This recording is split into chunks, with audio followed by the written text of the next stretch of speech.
Well, it's funny. I wasn't going to say this, but you've triggered me by saying you've interviewed him. I haven't interviewed him. I spent a year courting him to do an interview. He finally agreed to do an interview, actually, at the start of this year. I was 2 days away from getting on a plane from Los Angeles to Austin in Texas to do it with him. And at the last minute, he suddenly sent me, because he was doing all the organisation himself on direct message on X, he suddenly sent me a clip that someone had posted that day from an interview I did with Zuby at the start of December, in which I criticised Elon for bringing Alex Jones back to X, something he'd always said he wouldn't do. And he said that he'd lost all respect for me because I had said that, and the interview was summarily cancelled.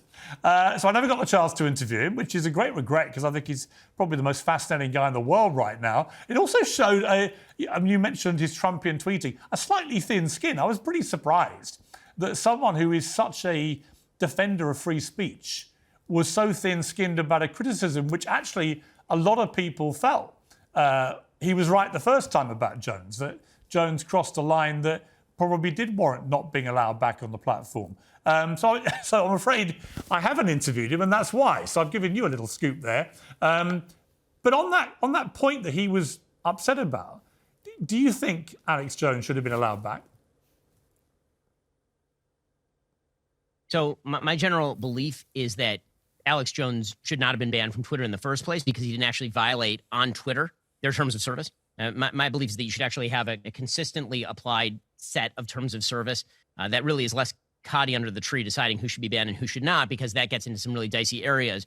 And living in fear on Twitter that you're going to cross an unspecified line at a certain point and find yourself on the outs, I don't think is particularly good. I've actually never called for anyone to be banned on Twitter, including many people who despise me, hate my guts, and probably would like to see me dead. So I actually don't even block people on Twitter, just on principle. I refuse to block people on Twitter. It's also why, for example, I don't delete old tweets that I disagree with, that I wrote in 2008, 2009, 2009. I leave those up for the public record. So I tend to be in favor of radical transparency on X. Even if someone has had a $1 billion defamation case award against them for deliberately lying about families of kids who've been blown to pieces in their classrooms and hasn't paid a penny or a dime of that. Oh, you are certainly not, Piers, you are certainly not going to get me to act in favor.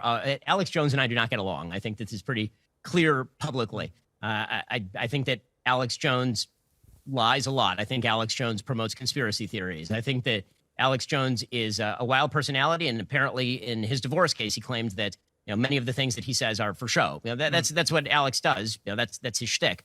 But when it comes to would I ban him from a platform if I owned a platform, as opposed to, for example, owning a publication or being co-owner of a publication, which I am over at Daily Wire? I mean, I don't have to hire Alex Jones at Daily Wire to suggest that if you have an app that's like a town square, that even people I absolutely think are execrable should be allowed to be on there. One of the best things I think that Elon has brought to X is the community note system, which I would hope would be used when people promote lies on X. I've actually agreed with pretty much everything Elon Musk has said and done. That's why him cancelling the interview was so painful. So perhaps, given you're such big buddies, you could put a good word in for your old mate across the pond, could you?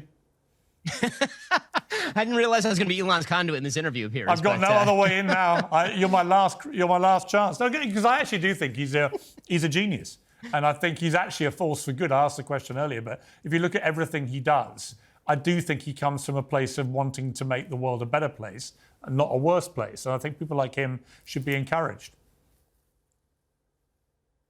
I mean, I totally agree with that. I mean, the world requires audacious thinkers. Elon Musk is an audacious thinker.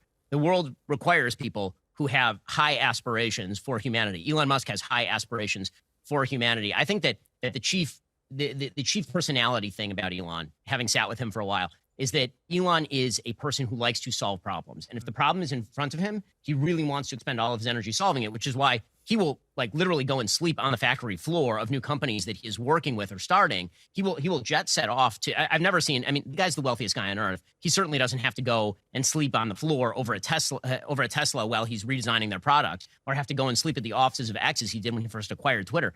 That is something that only a really dedicated person would do.